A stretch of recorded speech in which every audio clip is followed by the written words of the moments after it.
Good morning, good afternoon, good evening. Welcome to Be Live. I'm your host, Harry Bridgeforth, and today I have a very special guest, someone that I pay attention to a lot, one of the Geek buddies, actor, writer, Mr. Shannon McClung. How you doing, sir? Harry, you have a fantastic name. You have a name that belongs in light. Harry Bridgeforth. That's it. That's a very memorable name, and it just flows off the tongue. It's not like my name that kind of trips and stumbles. Nah. I would say it's something that definitely stands out. And like I said, hopefully you hear some more, and we'll see what happens. But yeah, I like both. I like both names. McClung is cool. And definitely like history wise, and like I said, Geek Buddies. There's a lot of different things that you're a part of. I was reading some of your bio. Today we're just basically gonna, pick Shannon's mind. He has a lot of experience, a lot of years of knowledge, and it's just awesome. It's almost like not a geek out, but it's really cool to see someone that's in the realm of acting, and then at the same time, you're someone that I watched for years now. So it's really cool to actually have you on the show. So I really appreciate you getting back to me and being on the show. Absolutely, and John and Vogel will be thrilled to hear that someone that has watched and listened to our show for years. I watch it all the time. I watched it, like I said, I just watched it recently, and they were just like, "Yeah, you can't really talk about what Shannon's doing right now because blah blah." So I was like, "All right, that's pretty cool. Gonna be on my show next week." So with that being said, just like any other episode, I'm going to be picking Shannon's mind about his career. I'm going to ask him about 5 questions about his professional life, 5 questions about his personal life, and then have some contact information, some links, and so on at the end. There's no time limit, so we can blab as much as we can. I know that Shannon has some things he has to do, so I don't want to hold him too long, but we're just going to jump right into it, okay? I have some things. My wife has some things to do that I forgot about. So. Sounds like a husband. Sounds like that was my day yesterday, so it is what it is. We're in the same boat. So right from the jump, when I always talk to actors, a lot of people that are not in the entertainment industry, they don't know all the details. So it's good to pick people's brains to kind of see their origin. So right off the jump, where'd you grow up, and how did you start with the entertainment industry, like filming and things like that? So I was born in Charleston, South Carolina. My father was also in the service. He was in the Navy. There you go. And we got transferred to Orlando when I was 4 or 5 years old. And you can't see it on the camera right now, but I've always been a diminutive fellow, standing at a whopping 5'6". So growing up, you want to play sports, you want to play baseball, you want to play soccer, football, whatever. And I played t-ball and then transitioned into baseball, which I always really enjoyed. But there comes a point where everyone hits their growth spurt, and some people have a larger one than others. But I always liked movies. I mean, I was a child of the '80s. I grew up watching Star Wars, Indiana Jones. If mom and dad were in bed, I would sneak and watch Conan the Barbarian. There we go. So when I was in the 3rd grade, my class, I was in an advanced reading class, and they wanted to do a stage adaptation, probably not approved by Charles Schultz, but they wanted to do a stage adaptation of It's the Great Pumpkin, Charlie Brown. Okay. And all the kids want to be Snoopy because everybody wants to play the dog. Snoopy's the coolest. He's like the coolest looking character besides Charlie, but yeah, I get it. Snoopy is the coolest. Gets to sit on top of his doghouse and fight the Red Baron, and also Snoopy doesn't have to memorize any lines. Fine. Yeah. But so I did not get to be Snoopy. That went to a young lady named Tanya. But I got to play Linus, and so it's kind of Linus's story. So that was my first time being the lead of something, and I was like, oh, this is kind of fun. And so I did plays in middle school. It would always I'd want to try out for a sports team. I would play volleyball or something, and then I ended up being in the plays, and then I ended up going to a visual and performing arts magnet school in high school. There you go. And across the street was Universal Studios Florida, which when I was 16. I was going to all places, Harry. Again, I lived in Central Florida, so you know the weather can be challenging. I was going to Fellowship of Christian Athletes in a tropical storm. I hit my brakes too late, slid into one car, that car slid into another car, and my parents had made a deal with me because I lived out of district. It was a magnet program. Okay, yeah. My oldest was in a magnet program. We were in Connecticut, so I get that. Yep. So when like they would send a bus for you, but I mean I would get picked up by the bus at like 5:30 in the morning. Yeah. So when I was old enough to drive, my parents made me a deal that as long as I didn't get any speeding tickets or accidents, I would get a hand-me-down car and they would pay for my gas and insurance, and that lasted all of 3 months. Okay. And after that, my parents. What kind of car was it? It was a red Nissan pickup. Let's go. Mine was a white Ford Tempo. Everybody, did yours have air conditioning at least? It did, but it didn't work all the time. And it was a hand-me-down from my sisters. So I have 2 sisters that are older, so I totally feel your pain. I have 2 sisters that are older as well. There you go. Power windows, power locks? Yeah, it did have power. Yep. I didn't have any of that here. Living in Central Florida, no power windows, no power locks, no AC. But you had the pickup though. I mean, the pickup you could bring some stuff. Mine was like a little box. I was like trying to go like it would only go like 60 miles an hour on the highway, and everyone was like, "Get out of the way!" I'm like, crap. I'm not helping anybody move at 16, Harry. but basically I got into a car accident and my parents were like, you need to get a job. And so coincidentally that following week Universal Studios was doing a job fair at my school, and I had some friends who already worked there, and I got hired to be an attraction spieler for the earthquake attraction. And part of that job was you would run sort of a behind the scenes segment of a pre-show with guest volunteers. And so I started working for Universal, and that was sort of my first exposure to professional performing. And then when I turned 18, I got hired to play John Connor in the Terminator 2 3D show. That's cool. Yeah, I remember when that was out. I remember that. Yeah. That was a great job. I mean, that was, again, being a kid, being 18 years old, 19 years old, and working with, I mean, at the time, they probably would have been early 30s, but to me, they seemed like they were, these are like people that could have been my teachers in high school. Yeah. But Central Florida, there were always hopes that it was going to become Hollywood East. That never panned out. But they would shoot things like that NBC show way back when, Sequest, like that shot in Orlando. And I ended up I got an agent, and I got hired to be in an independent film called Dunsmore that starred Kadeem Hardison and W. Earl Brown from There's Something About Mary and Deadwood. Yeah. So that is how I got my SAG eligibility. Was I worked 3 days on this movie. I got beat up by W. Earl Brown, and if you've ever seen this man in real life, he's a mountain. Oh wow! and again, I am diminutive, and I probably weighed about 30 pounds less back then. So, I mean, this fight scene was very lopsided. I mean, it's always like, even when you're talking about getting your SAG eligibility, I remember it was like, before they merged, it was always like, if you were SAG eligible, that was a huge deal, because you know that you had to be on a set for at least 3 days. You had to get your vouchers, and then once you got your vouchers, then you can join the union. So, I mean, after then when they merged, it was a little bit more complicated, because now you got people that are coming from Africa where you could kind of like pay to get in, and then the other ones where you had the vouchers. So it was like, that's always cool when I hear someone that has actually done that, because I remember I think I got 2. I never got the third one.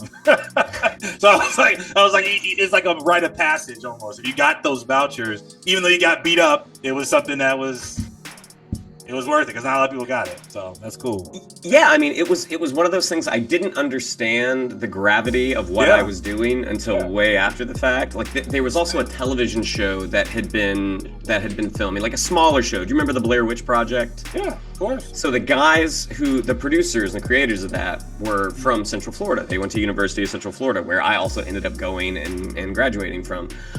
They were doing a show. It was a remake of a show from the 70s, I think, called In Search Of, that Leonard Nimoy used to host. And it was sort of like, kind of like a Creature of the Week, Like Outer Creature of the Limits Week show.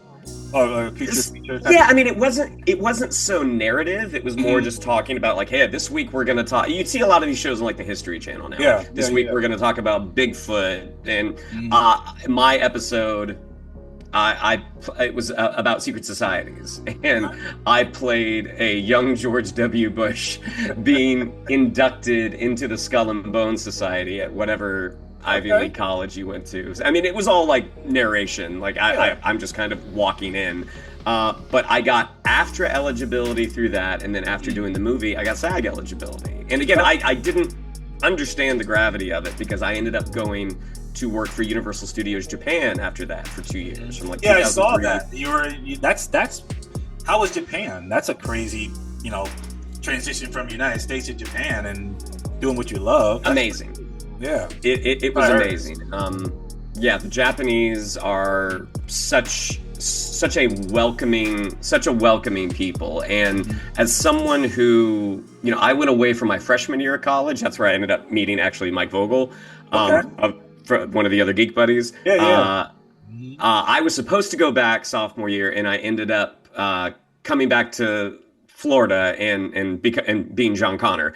But we Yeah. but we stayed. He and I stayed friends for years after that, and I think I met John in like '99. But just the going like living at home, being pretty sheltered. I lived with my mom and dad until I left. I left for Universal Japan, and then living on the other side of the world, No not having parents. no parents, No not curfew no having. more. Yep. Yep. I didn't know how to cook. I didn't know how to wash clothes. I mean, I was useless. So having to learn how to do those things in a foreign country, definitely a challenge. But I could not have picked a better country than Japan because, again, the people are just so welcoming and friendly, and that's where I got introduced to improv as well. Like within the cast, there were probably about 100 Western performers, mainly from the U.S., but there were quite a few Australians and some folks from the U.K. They had an improv group, and like I had seen improv before, but I'd never done it. And the sort of graduating class, they were going back home, but a few people from the improv group stayed, and they offered like, do people want to come and audition and do this, because they would perform at a bar in downtown Osaka that a guy from New Zealand owned. And Okay. so it's like you would perform for free, but he would pay you in an open bar tab. Like you got whatever you want. And there is a large English speaking contingent in Japan, either foreigners who are living there or younger Japanese students who are learning the language, who they would want to come and watch us do improv. Yeah, watch you do improv. Yeah. And so that was the whole experience, just really kind of shaped me as a person, not just as a performer, but just again living on your own and not having any exposure to outside the United States. And Jumping it was into that. yeah, I mean, it was it was a wonderful experience. If anyone ever has the opportunity to go to Japan, whether to visit or to work, I always suggest it because they're wonderful folks over there. Did you learn any Japanese? I did. There you go. I was there for 2 years. My first contract, I actually played Charlie Chaplin. So Charlie Chaplin he does not talk. Nah. So, How's it? I mean, it's a lot of acting, physical acting, though, dancing It and is- everything like that. it is a lot of mime like work. But then I also played John Connor, but you're it's all dubbed, so you're just kind of mouthing the lines. The next year I played a couple of different roles where I actually had to you have to kind of learn Japanese very, very quickly. And again, the Japanese people are very understanding for the mangling of their language that happens. Destroying. That's pretty cool. I mean, that like when I always look at like creatives, because I'm a creative, my wife is a creative. Our kids are transitioning into their own like art end. I think my son is more on he likes journalism, but my oldest, she works for ESPN. So the families are all intertwined. She's an actress and singer and anything like that. So I always tell them, if you're an artist, it's going to be something where you have to explore your craft. You have to hone your craft, and part of it is understanding, like you said, working and doing improv at a bar is getting you experience. You may not be getting a paycheck where you're able to use the money, but like the experience you got, and for you to talk about, I lived and I worked in Japan and I acted in Japan, I learned Japan, I went to school there. That's something that not everyone can say. It's like very small percentage of the world can say that. You know what I mean? So like that's kudos to you, just as a performer. And I would imagine that you would transition that over to your current working now. Like when you're living now in the industry, how is it different from the U.S. market? And this may play a little part into how much impact the U.S. market versus the foreign market is with filming. Do you see a very drastic change between that right now in the current climate with the world? Well, I mean, yes. I mean, the television industry specifically has been turned upside down because of streaming. Yeah.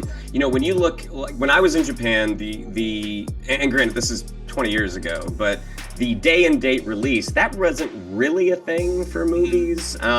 Japan especially, we always got movies 3 to 6 months later. I think as studios started to see the financial benefit of getting it all out at the same time, that one of the reasons is to cut down on piracy, because a lot of times movies could get pirated and be sold on the street and could really cut into their bottom line. In terms of television, streaming is the thing that has kind of turned everything upside down. Basically right now, in LA at least, I was reading something today that they were talking about how there is 20% less television being produced than there was, you know, prior to the most recent actors and writer strike. And when those occurred, you know, they were still in recovery mode from the industry kind of being shut down for COVID. And it takes some time to like get it back up to running. It's we were out for like a couple of years, right? The COVID and everything, it was like a year or two. I think by the end of 2020, stuff was back in production, and probably in like the last quarter of 2020, I think stuff was shooting, maybe even before that. But the safeguards that had been put in place with isolation and everything, like I did one show during COVID. I shot it in, I want to say November of 21, December of 21, and even during that, we were supposed to start shooting on like, you know, December 1st, and I got email saying, hey, someone on the crew tested positive for COVID. Yeah, shut down everything. Nobody.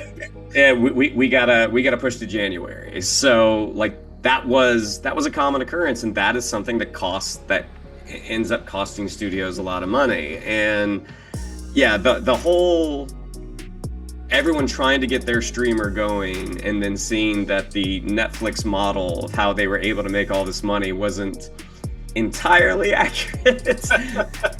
And like network TV was kind of already waning a little bit. So it is a challenging time in the industry now. I mean, the industry kind of got a little broken and they're not quite sure how to fix it yet. That's why I'm always kind of cautious. I don't know. I would imagine that you keep up on like the whole Warner Brothers being purchased or for sale, and I was gonna pick your mind about that because I know that it's like you open up a can of worms.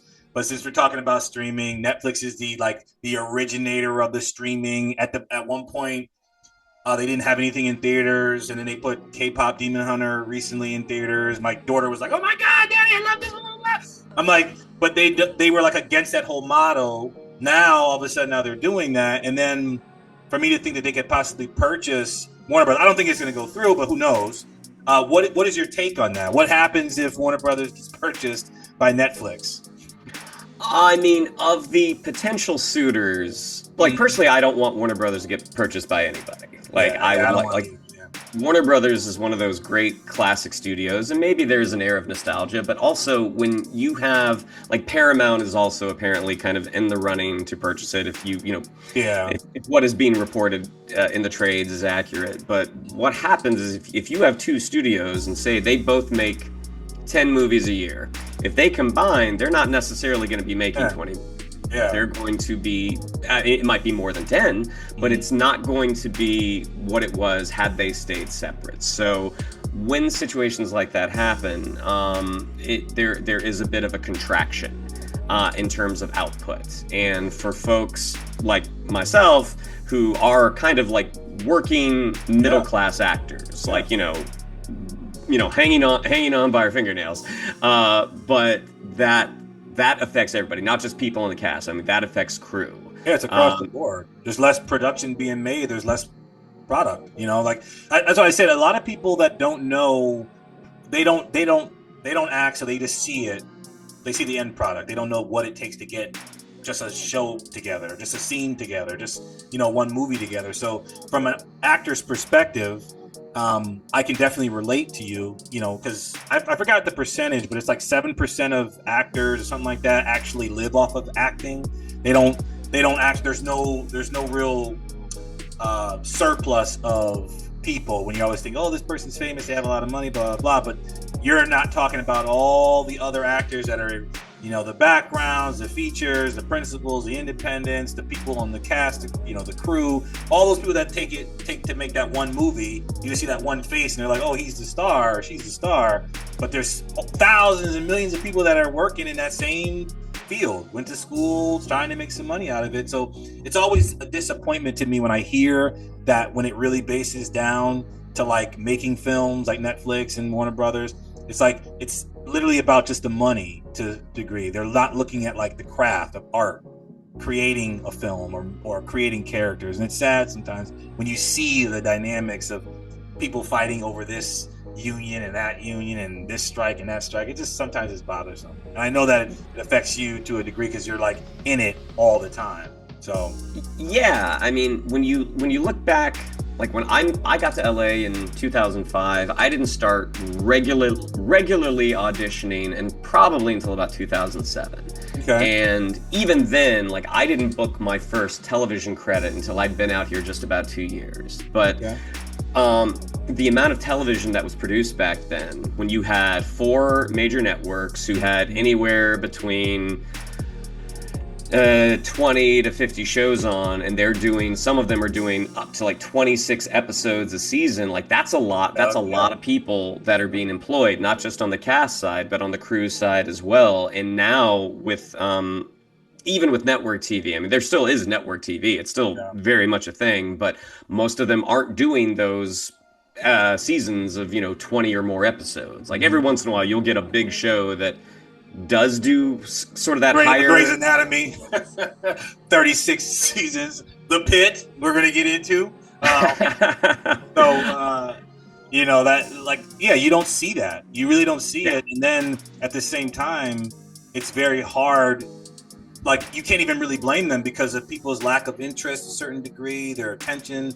And then you said the streaming is like, you can, I don't want to watch this, I got another app, blah, blah. So it's not like there's no demand for you to actually have NBC or pay attention at 8 o'clock. That's changed. So then it gives you the lack of, okay, well, as a production company, how are we actually going to make money? I never understood that whole streaming process. I still don't think it's going to work.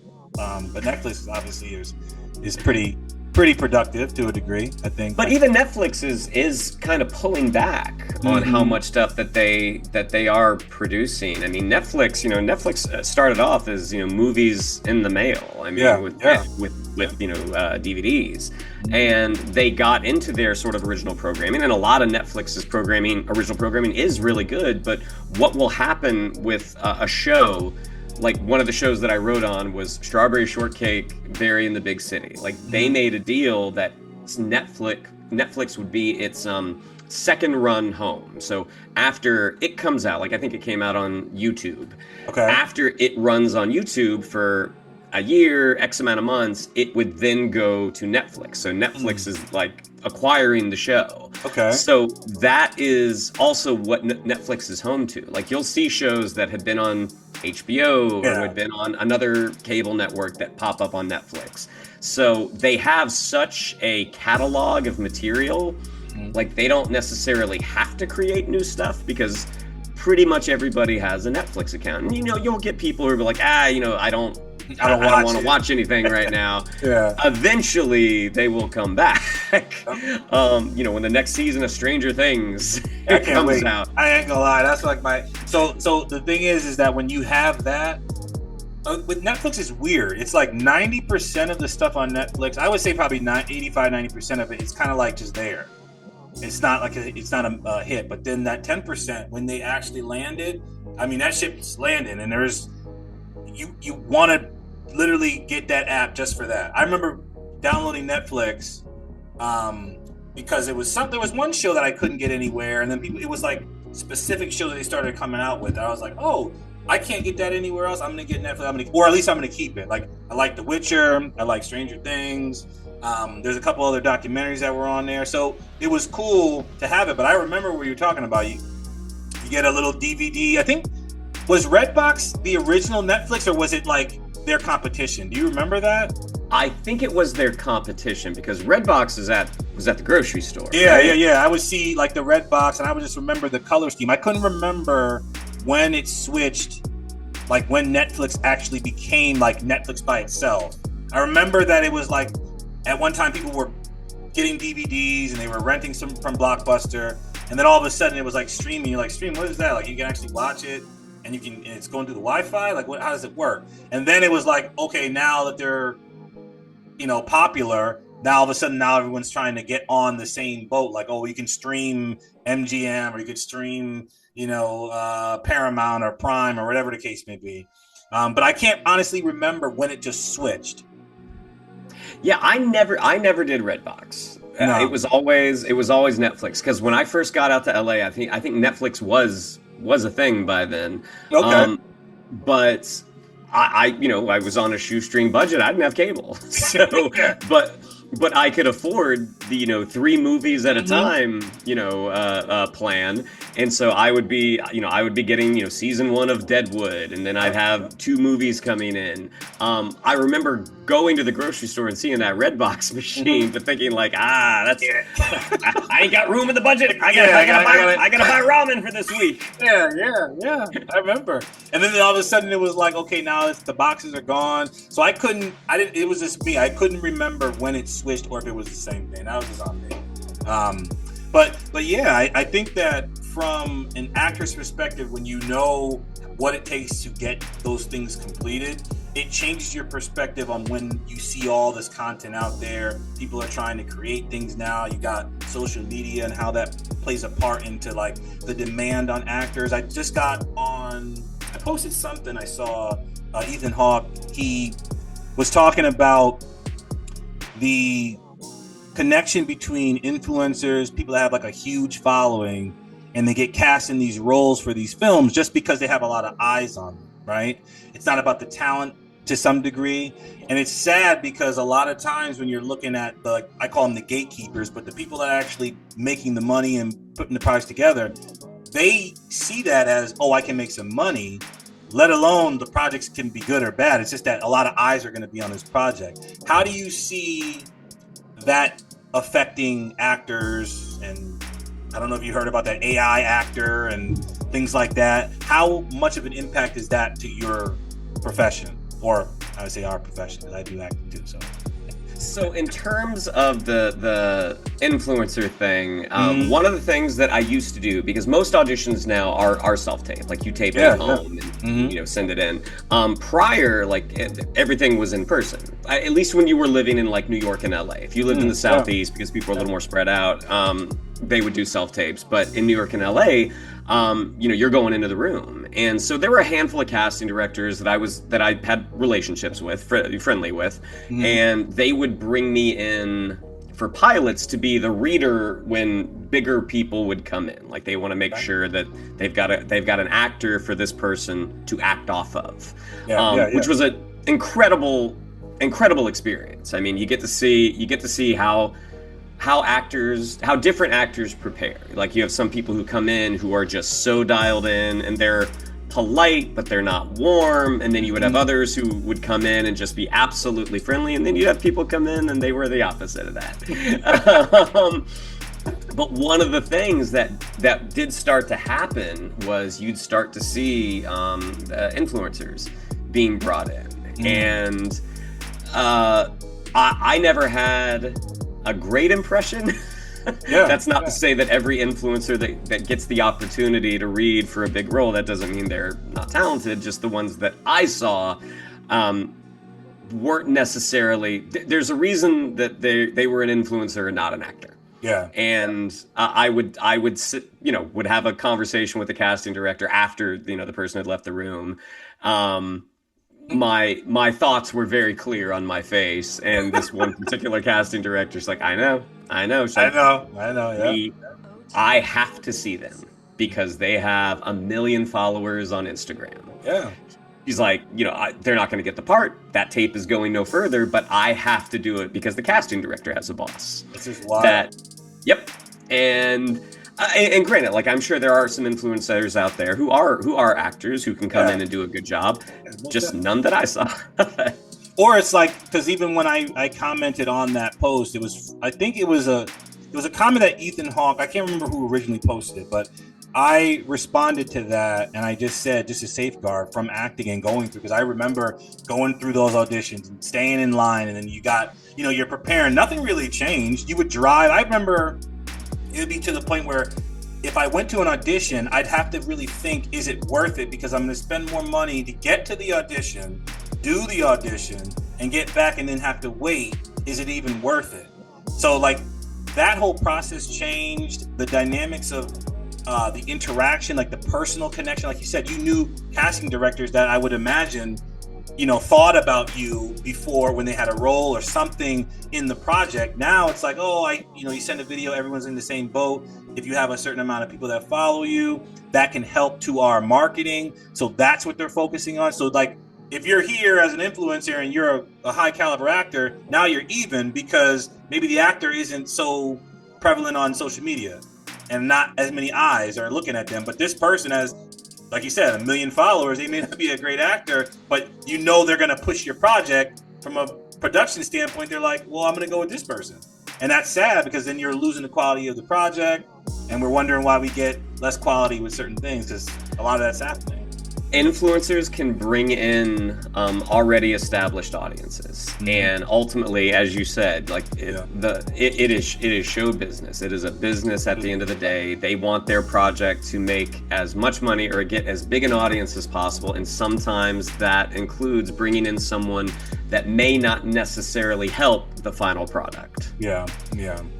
I mean, we talked about acting and filming, but one of the main things that, at least from what I originally saw you, was through Geek Buddies. And for everyone that doesn't know, the Geek Buddies has John Roca, Michael Vogler, and then Shannon.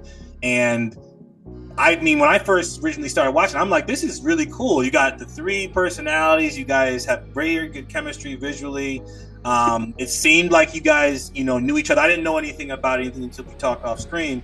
But the reality is that when you are a person that's coming up in the filming industry and has worked like I've worked and, been a creative and everything like that, it's really pleasing to see that, if I could say. It's to see a couple people and they're talking about different opinions and things like that. How did you get into Geek Buddies? How did that form? So that Geek Buddies is 100% because of John Roca. Okay. Now, the 3 of us have been friends for almost 30 years. Vogel and I met freshman year at Florida State University.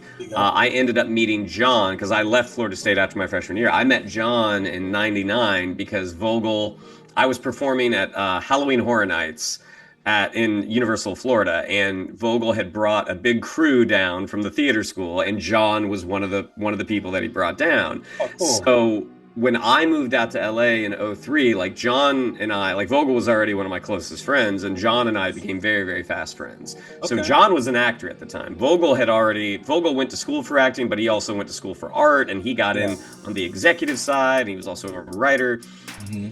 But John... Yeah, I saw some of his drawings and stuff too. I obviously you can see some paintings and drawings of mine. I saw a lot of... I didn't know that he was a part of a lot of the animations that I saw. He's worked for a lot of different companies, right? Well, he worked on them from the executive and writer side. The drawing, the art, that is something that he does. That's I mean, he did get a double major in, like, I think theater and art, but the art is what he does for fun. Like, that's cool. That's sort of like what he does to, relieve stress. And if he's having a conversation with an artist, he can sketch something out and be like, I'm thinking of something like this. Like he is aware that he's not a professional artist, but he is very, very good at it, and because of how much he has worked in the animation industry, like he possesses that vocabulary that he can communicate with artists. He can articulate what he wants. But John had moved over. Like, John was an actor as well. Had a lot of success on the voiceover side. John moved over into that sort of punditry sphere in like 2016, 2017, and he took to it like a duck to water. I mean, John is, he's a very well-spoken guy. He is very passionate. Yep, very and passionate. he is very confident in his opinions, despite how off the rails they can be from time to time. But John had said to Vogel and I, because a lot of times out in LA, a big group of us would go to a movie, and we would go and get drinks afterwards, and we would sit there and discuss what we liked, what we didn't like.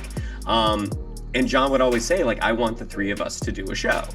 And because Vogel and I had employment responsibilities, we were like, hey man, if you want to get that set up, we'll be there. Okay. And he had talked about that for years. And he would always say, I want to do this, I want to do this, I want to do this. And eventually he found the time in his schedule, which was busy because he was hosting 4 or 5 shows, recording 2 or 3 podcasts.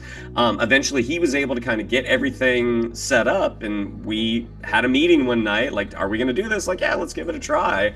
This is what we would be doing anyways. Like, why not just record it? And that's a good thing, because a lot of people, the reason why I even asked that is there are people that are either watching this show or have watched your show. This is even one of the reasons your show was one of the things that inspired me to actually do a podcast or get into that. I haven't built it even close to what you guys are, but that was one of the reasons why I actually decided to do that, because I saw one of your shows. I'm like, this is like, it's cool how it looks. They're talking about stuff, and then I listen to you guys, and I'm going to work. I'm getting off of work. I'm promoting certain things. So it was just a good feeling to see that, and then actually see how you guys bounce off each other. Like, you and Vogel will be fighting about stuff, and then I'll see John, he'll be like trying to talk about specific things, and it's just a cool chemistry of how everything works. So I was always curious of like how you guys met, how it started, and then to give someone that's interested in doing it, what does it take to do that, like on a technical. So. I mean, the chemistry side is just because, again, we've been friends for almost 3 decades. And the way that we talk to each other on the show is very similar to how we would talk to each other in real life. On the show, I do not interrupt because I understand how microphones work. That's not always the case with the other two, unless one of them has said something truly outrageous and I have to jump in. But on the technical side, I mean, again, this is why John is who John is. I mean, John takes care of all of that. Okay. He literally, what we did at the beginning is we would record either in John's office or we would record in Vogel's living room, and he would bring some mics, and we would kind of just be passing it back and forth. And it was John's idea, like, we got to start filming this. And then when COVID happened and everybody was remote, that is what ended up shaping the show to become what it is now, because John and his girlfriend ended up moving closer to San Diego, but because of Zoom, because of all those other sites that enable you to have these conversations over the internet, that is how the show became what the show is now. And John does other podcasts as well. I don't know if you've listened to the Cinephiles. Yeah. I usually will listen to like the Hot Mic. I usually okay. That's like the counteraction to the Geek Buddies. It's like the Hot Mic is like the updated news, certain things, a different opinion. Like, I guess it's a little bit more in depth of like what hasn't been told yet, what hasn't been broadcast yet. And then you guys have your opinions about what is actually out there, what's coming into play. And then you guys obviously talk about your own professions. Like they'll say, Shannon's he's trying out for a role, or he got something like that going on, or a project that he's working on. John is doing X, Y, and Z, and then Vogel is either out of the town because he's doing whatever, he's working on a project. So it's always cool to see that counter. But that's usually the only one, besides, I think, just his show by himself, like his just Mm. just news by himself, it's usually that or the hot mic. Okay. Yeah. Yeah, the thing that we bring to it, and John was the one who sort of illuminated it to Vogel and I, was John is a critic. Like that is his job now. He's a critic, he's a host, but also he does have that acting background. I myself am an actor. Vogel is a writer, producer, and former executive. So we all bring different points of views to to whatever we're watching. Like Yeah. when it comes to the acting, I have a larger magnifying glass than they do. I can be a little more I can be a little more stinging in my criticism because it's again this is the thing that I do.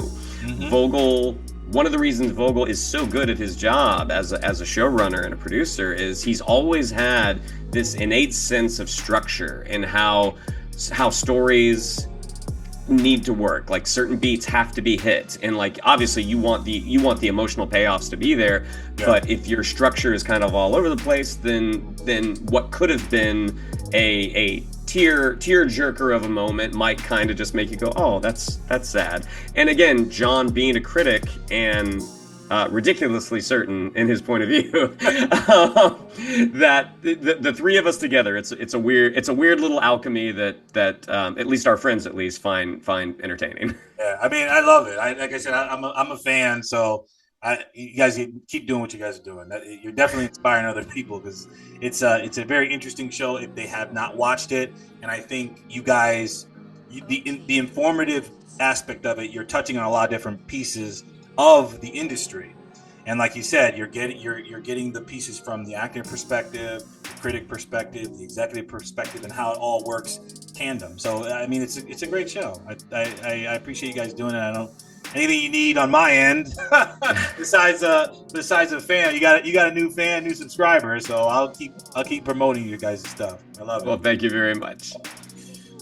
So when we're talking about filming, and I brought up earlier, one of the main things that stood out, at least in the recent time, is that you're on an Emmy-nominated show, right? And played a critical part in a couple of episodes.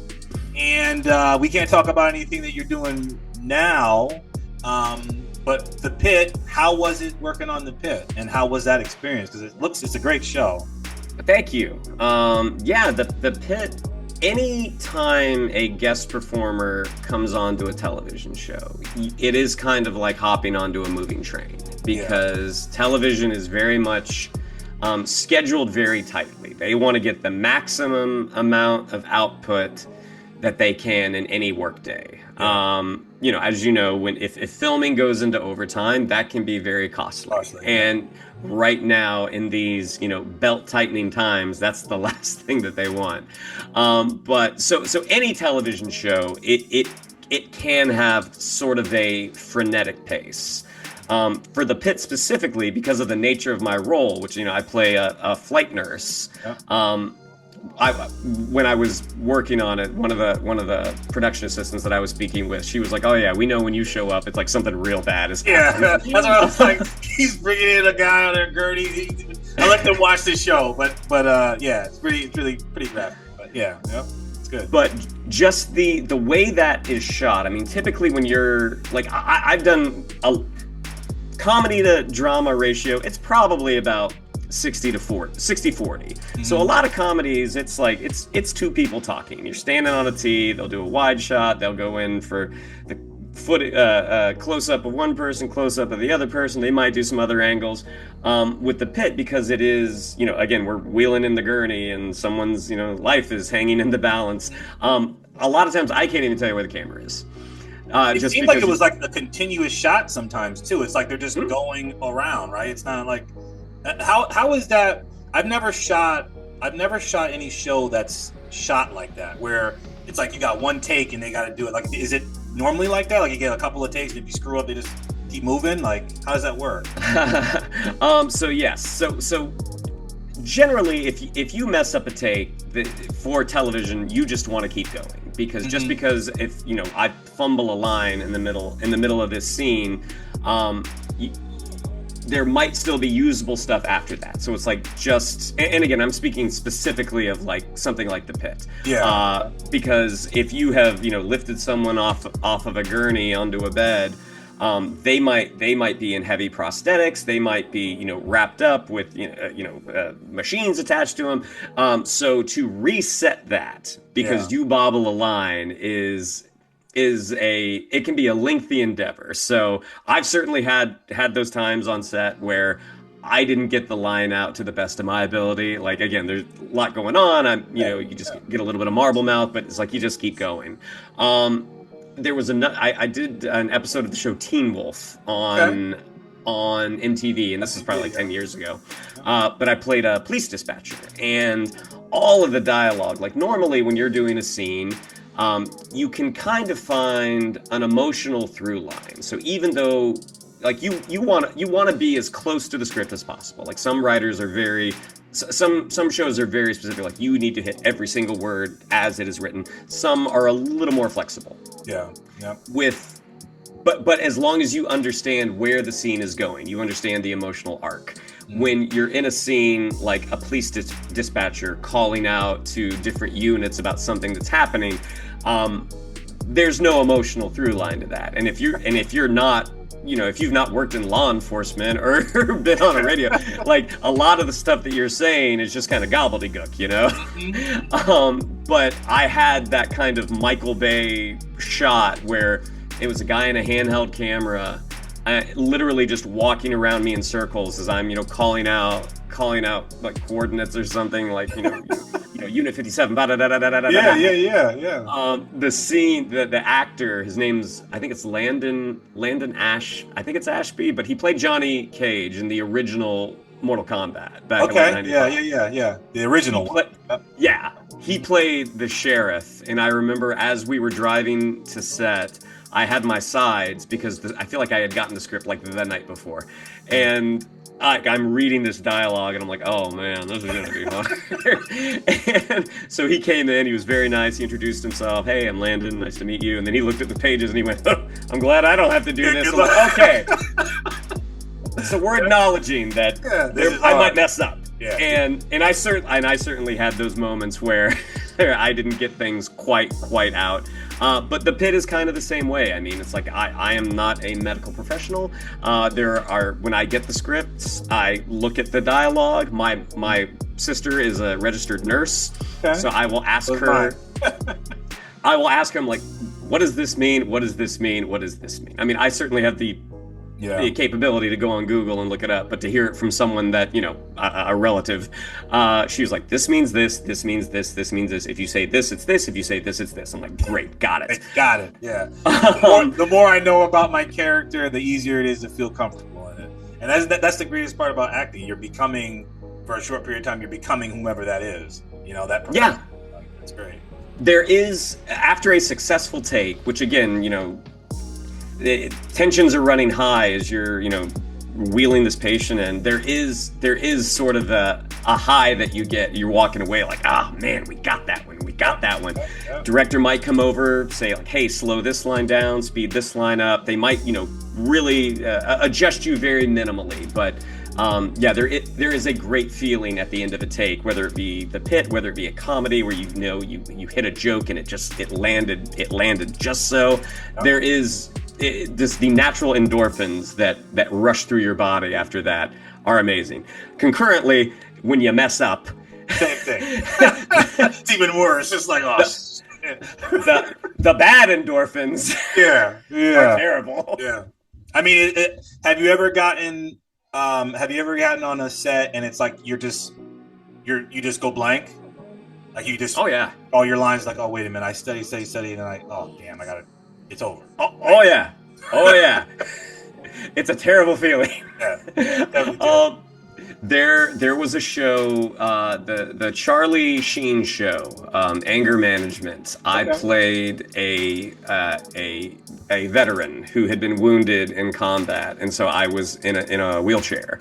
And I am not in a wheelchair in real life. So sitting down, like trying to remember all of this dialogue, and it was an awesome day because I got to work with Martin Sheen, who was just the nicest man. but everything that you've memorized and all the beats and all the emotions and the intentions, when you have to sit and wheel yourself around, it's like, ooh, this becomes a lot more complicated. So yeah, I've certainly forgotten lines on set. That is, I I mean, don't want that's to say kind it of to, like part of acting to some degree. I mean, it's a difficult thing for those who have never acted, but I totally understand that whole pain from getting in that character. You got everything, you practiced, you remembered, you got the side, and all of a sudden it's like, why am I not remembering that? And then it's like, wait a minute, I'm not remembering, so now I'm thinking about the word, I'm not acting anymore. So it's a lot. I give anyone that's acted in any capacity kudos, because you get it when you're actually a part of it, you've actually experienced it, you understand all the stuff that goes into it and why there is like a cliche when it comes down to like you having being a star and you're just an actor, or you're an actor of a certain caliber, because you can do X, Y, and Z, multiple takes, multiple levels of feelings and emotions and things like that. It's a very vulnerable place as an actor, so kudos. yeah. There was a hospital show I did several years ago, and I, what they saw my audition, they liked what I did, they gave me the part. When we got on set, what the director wanted and what the producer wanted, who was also a writer, their visions were kind of at odds. Okay. And so I'm getting direction from one person saying this, one person saying this, and also neither one was being clear enough for me. And we were probably an hour into shooting, and I grew up in the church, and so I was just thinking, God, if you got to take me now, it's okay, because I don't know, if I'm gonna get out of this in one piece. So if you need to, if light needs to fall and take me out at this point, I'm okay with it. I mean, luckily the director pulled me aside and said, like, look, I realize too many people are telling you too many different things. He's like, when you go here, do this, when you go here, do this, when you go here, do this. And then when I finally saw the episode, I'm like, oh my gosh, if you had explained that this is what you wanted, the day would not have taken as long. Those are those learning days. That's the bumps and bruises of it.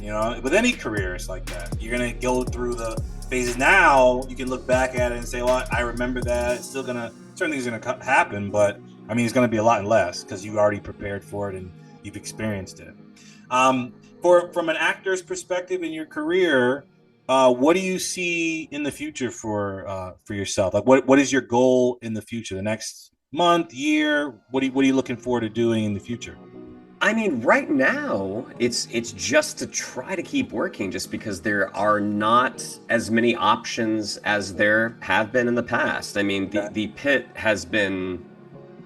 or last year was such a blessing, just getting brought back more than once. Yeah.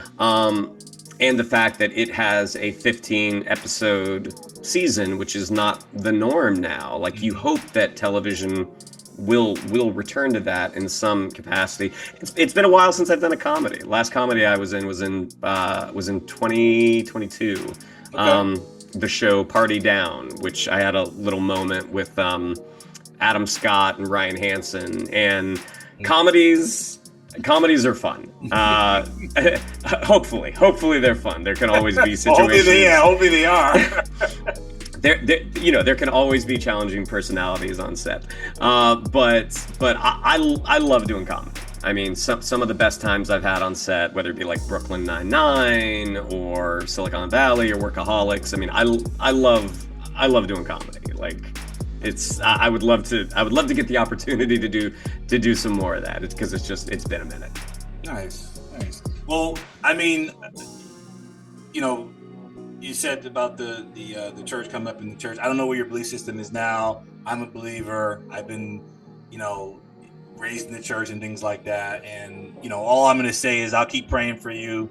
I'll make sure that, hopefully you get some more roles that are substantial. It makes it a little easier, because being an actor, I understand it. I understand it. It's just like any other art form. It's a hustle until you get that next, that big gig. And then all of a sudden now it's like, okay, that's done. Like, what do I do the next spot? And you got to keep moving. So, prayers out to you. Best of luck with everything. I love the whole the Geek Buddies process and everything that you're doing, and all you can do is go up. So, I mean, I love the pit, and hopefully you get some more roles on that, and I hope to see you.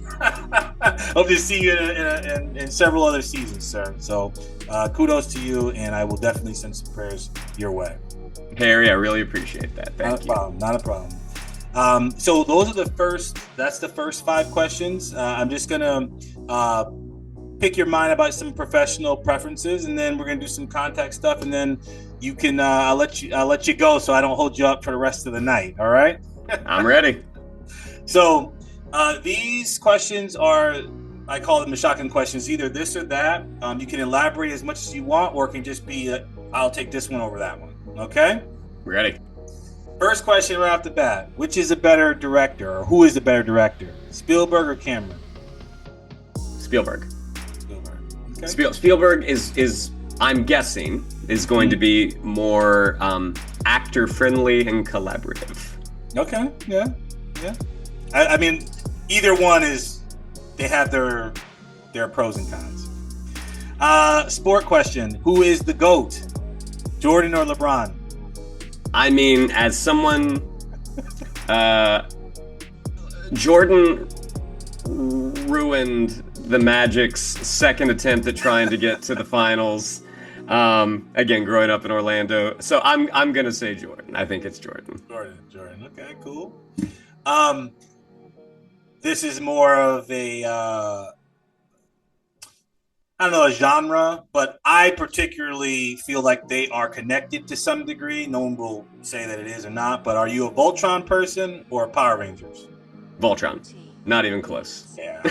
I was like, I know that the new movie's coming out, and I don't know if it's going straight to streaming or if it's in the theater, but I hope that Henry Cavill has a good role in it, and I hope they do it justice, because I mean, I think that Power Rangers took the whole idea of Ultron and ran with it, and I mean, they all came from Japan. Yep. Yeah, you're right. Saban. Yeah. Better action star, Arnold or Sylvester Stallone? Oh, Schwarzenegger. Yeah, Schwarzenegger, and it's not close. Schwarzenegger is the better action star. Stallone is the better artist, I would say. Yeah, that's a good Yeah, because Sly has a lot more different aspects of filmmaking, right? And then Arnold is the guy. He's the guy you put on the poster. Yeah, they both. I mean, it's. I've had people say they like Sly more than Arnold, so it's like it is what it is. Do you watch Tulsa King on Paramount Plus? Yeah, I do. Stallone is great. I mean, he's got working with Taylor Sheridan. Like, he's got a good support system with that show. But Stallone is great on that show. Yeah. I made it through one episode of Schwarzenegger's Fubar on Netflix. I didn't even watch it. I didn't watch it, but I mean, all the like movie wise, Terminator, Rambo, Conan, like you were talking about, Rocky. I mean, it's like they're hit or miss. And if you haven't watched it, there's a good documentary on Netflix with Arnold, and he actually talks about like their comparison and going back and forth. So it was really cool to see that and where they are now. So that's always a good comparison. Last question: better composer. And this is probably going to be a Vogel. He's going to probably come at you because I heard him talking about this with John on his show. But are you a Hans Zimmer person or a John Williams? I am both. Okay. But John Williams is the original guy. Like, the amount of themes that he created as we were growing up, those are going to be in my head for the rest of my life. Yeah, me too. That does not diminish Hans Zimmer at all. Hans Zimmer is a wonderful composer. Great to go see at the Hollywood Bowl if you ever happen to be out here. I heard it was really good. I heard that show was really good. Yeah. He's wonderful. He's wonderful. But John Williams is the guy. Yeah, I'm a John Williams guy too. Okay. I mean, that's it for the questions I have. It's great to get your professional aspects of things, your personal aspects of things. Where can someone find you outside of the Geek Buddies on your social and things like that? How can they contact you? If you would like to follow me on Twitter, I can't call it X. It's just sounds it's dumb. On Twitter, it's at Shannon underscore McClung. On Instagram, at Shannon the Geek Buddies. And the Geek Buddies typically drops twice a week. I've only been on it once a week right now just because of work commitments, but the Geek Buddies typically comes out on Wednesday and Friday each week. Awesome. All right. Well, like I said, I appreciate everything, Shannon. It was great to have you on the show. Best of luck with everything that you do, and I will be supporting you from my end and all my audience and family and friends. I think you're a great guy. Your show, continue, keep doing your thing. And like I said, best of luck, sir. Thank you very much, Harry. Thank you again. All right. Peace out.